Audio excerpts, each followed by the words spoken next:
What is going on, everyone? Welcome to another very exciting episode right here on the MIgardener channel. I know you all are going to absolutely love this one because we're going to be talking about today how to properly sterilize and sanitize your equipment for the next year. You see, when it comes time to seed starting, this stuff can be kind of pricey. And so, if at all possible, we try to reuse it. Or if I see it on the side of the road, or in like a listing on Facebook Marketplace or Craigslist for free, just come and grab it and it's yours type stuff, I have been known to take many people up on those listings because this stuff gets expensive. And the really durable, high quality stuff, it's even more expensive. So I don't like to spend money if I don't have to, because obviously, why? Why? If you can get it for free, why spend money? So it just takes a few steps to properly sterilize and sanitize it, which we'll get into why in a second. But I do this with everything, just so you know. 3 or 4 years ago, I started a whole flat of tomatoes, a beautiful whole flat of 72 tomatoes. And everything started off great. It was my whole garden's worth of tomatoes, mind you. Started off very great, was growing extremely healthy. And then one day I walked down and it looked like someone sprayed Roundup, just weed killer, all over my tomatoes. They were just withered and wilted. And I said, wow, I know what damping off looks like. I don't believe that's damping off. That's really dramatic. And damping off usually happens after you water. And I hadn't watered, the soil was, just evenly damp. I'm not new to this game of watering, so I knew it wasn't over-watering. And I was just baffled. The whole tray was just white, decimated, and it was just, there was no hope of bringing them back. And so what I did was I took a tissue sample, and I sent it off to our local agricultural extension. And what they did was they ran a tissue sample to test it for chemicals, but then also diseases. And what they found is that I had fallen victim to verticillium wilt. Now, verticillium wilt happens a lot outside, especially during like really hot, humid seasons and muggy, wet weather. But it doesn't really happen often in a controlled environment, like your seed starting indoors. And so I had discovered that I had transmitted verticillium wilt, and what they speculated was because I had reused some trays that I'd used from years prior that I just set in the garage. I had left a bunch of mud and dirt kind of caked on there. And what had happened is they had colonized that surface and basically taken advantage of this environment. And then when I started watering the next year, the year that I started all those tomatoes, it actually brought all those spores out of dormancy, and they started colonizing and growing in our trays. And then what had happened is they took advantage of the plant material, being the tomatoes, and just completely wiped them out fresh. And so it was a devastating blow to me. And ever since doing that, I've taken a very proactive approach to sanitizing and sterilizing, because you cannot be too careful, especially with your starts. You take so much time and effort and money putting time into your plants, and have something just wipe it out so easily was a huge lesson learned for me. And so, ever since doing that, I've been properly sterilizing and sanitizing them, and I've not had an issue since. Now, again, this applies for stuff that I use myself, that I've bought, like brand new stuff that I have used and want to reuse. I'll clean it, even if it's been in only my possession. But I will especially do this to stuff that I get. Greenhouses will sometimes have big bins and boxes of stuff that they're tossing out. I'll grab those because, heck, those are, those 25 cents a pop at our local nursery for these little square containers. So yeah, if someone's giving them for free, I'll definitely take them. These little drainage flats here that hold the plants, absolutely. I've got a stack of like 300 of these, and do I need 300? No, but why not have them, right? If they're free. I mean, I think we all have a tendency to hoard plant stuff if you're a garden geek like I am. So I know I'm not alone. And then when it comes to like the 72 cell trays, or your cell trays like this, your plug trays, yeah, absolutely. These things right here, these really heavy duty plastic ones, we bought these, but these right here were $3 a pop. So $3 a pop. These right here are about $1.50 a piece, and 25 cents a piece for these small little containers. I've even been known to pick up nursery pots. All right, so the first thing you're gonna need is a big bucket. I love 5-gallon buckets. They're my best friend.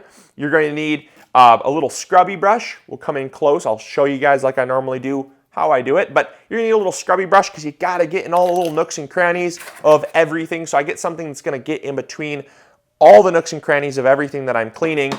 And then this one right here is something that you guys are going to either agree with me or disagree with me. I understand, but I use bleach.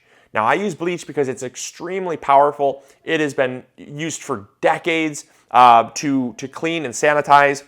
And it's something that I have, again, I grow completely all organically, but when it comes to sanitizing and sterilizing, I just don't go the route of let's hope this apple cider vinegar kills off the bacteria and fungi. Apple cider vinegar is good for a lot of stuff, but when it comes to sanitizing and sterilizing, I go with the most powerful stuff because I don't gamble with this stuff. I've already gambled once and I paid for it. So again, I just go with the most powerful, potent stuff. But there are people that will say, use white vinegar.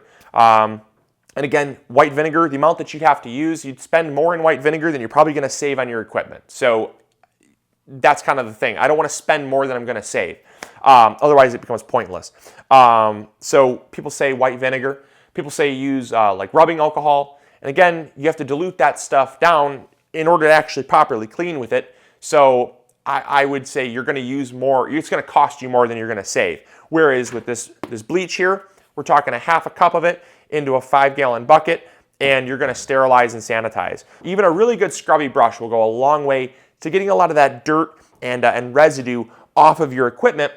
That is really what harbors a lot of that. Most of your plastics, the bacteria and fungi don't colonize the plastic as much as they colonize the material on the plastic. So I like to kind of go overboard and really just knock it dead. But even a really fine bristle brush will do you better than doing nothing at all. So, and whatever you do not just take your stuff outside and swash it down with a hose. I cannot tell you how many times I see people doing that, and I'm like, it's basically like taking a drinking glass and just dunking it under the water and calling it clean. Just because you've gotten it wet does not mean you've cleaned it. So just take that for what it's worth. Let's come in close. Let's get this stuff properly sterilized and sanitized, and that way when it comes time to planting, we're ready to go. And now all we have to do, now that we've gotten the bleach in, gotten that all mixed up, all we have to do is just clean the stuff. I just like to dunk it in to the bucket and just scrub it right there. That's what's really nice about using a 5-gallon bucket. You can also use like a wash tub too, but I just like the fact that this is all kind of contained, so I can really kind of treat my 5-gallon bucket like a wash tub, and it makes it pretty convenient for me. But this stuff is super, super grungy. I'll tell you what, I'll give you a quick look before I get it all clean. You can see, I mean, it is just super dirty. Scrub around there, and even clean the bottoms, clean the outside, not just the inside, but the outside too. Give it a good dunk and a rinse.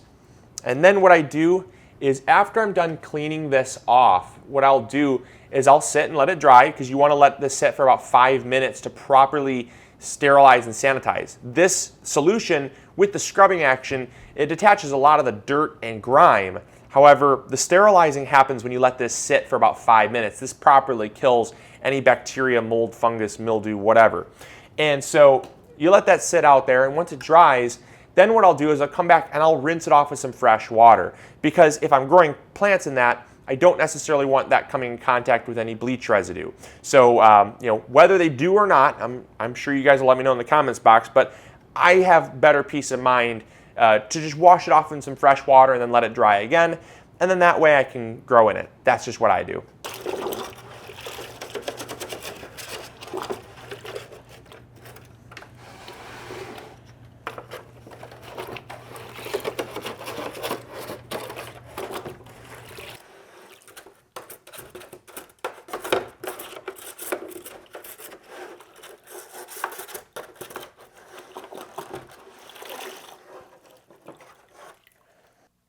Dirty, clean. Look at the difference that makes. So there you go. It is that simple, and you can tell there is a huge difference. Now with the light on, you can tell clean, dirty. It's so evident.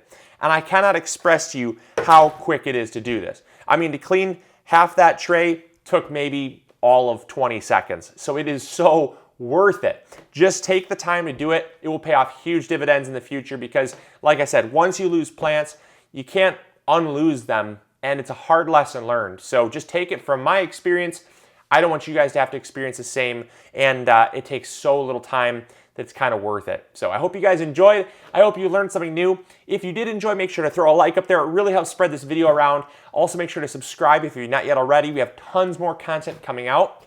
The grow room's just getting up and running, and we might even be tapping maple trees soon as the weather is starting to warm here in Michigan.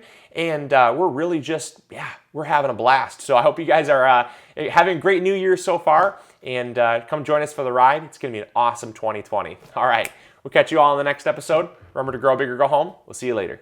Bye.